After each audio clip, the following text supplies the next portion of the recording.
Why did Mahatma Gandhi cut off ties with his eldest son Harilal? Few examples in history of a father-son fallout are as complex as the rift between Mahatma Gandhi and his eldest son, Harilal. What unfolded between the two was not merely a family disagreement but a profound ideological and emotional chasm. Harilal Gandhi, born in 1888, was the eldest of Gandhi's four sons. Bright, articulate, and full of ambition, Harilal dreamt of following in his father's footsteps by traveling to England to study law and becoming a barrister. But his aspirations clashed sharply with his father's evolving philosophy. By the early 20th century, Gandhi had begun to distance himself from Western values and formal education systems, increasingly advocating for indigenous practices, self-reliance, and spiritual discipline. For Gandhi, sending Harilal to study in England would be tantamount to endorsing the very colonial mindset he sought to free India from. Harilal, however, saw this denial not as idealism but as personal betrayal.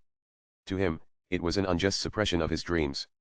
The father-son bond began to fray. The first signs of rebellion were private disagreements, but soon, Harilal began publicly opposing his father's principles.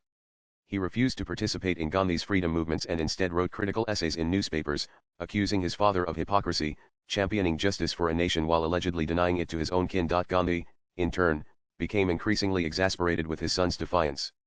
In the story of My Experiments with Truth, Gandhi briefly touched on this emotional fracture. Over the years, Harilal drifted further from his father's world.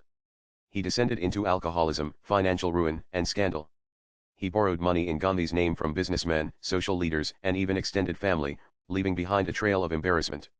At one point, Gandhi had to publicly declare that Harilal had no right to use his name for personal gain. Then came the incident that stunned not only the Gandhi family but the nation at large. In 1936, Harilal converted to Islam and adopted the name Abdullah Gandhi.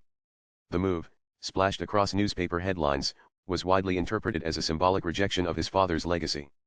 Though Harilal later reconverted to Hinduism, the damage was irreversible. Ramachandra Guha, in his book Gandhi: The Years That Changed the World, writes that the Mahatma was devastated by the conversion, which he saw not merely as a spiritual decision but a final severance of familial ties.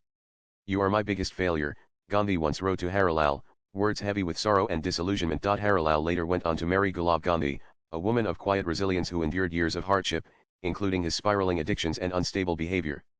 Despite her efforts, she succumbed to the plague in 1918. Harilal was left with 5 children, most of whom led lives marked by financial and emotional instability. Swipe left for next video. By the time of Gandhi's assassination in 1948, Harilal was a broken man, living in poverty and near anonymity on the streets of Bombay. He died just months after his father, from complications related to his alcoholism and declining health. Few attended his funeral. Today, the story of Harilal Gandhi stands as a somber testament to the emotional toll that ideals and expectations can exact within families. Latest blogs.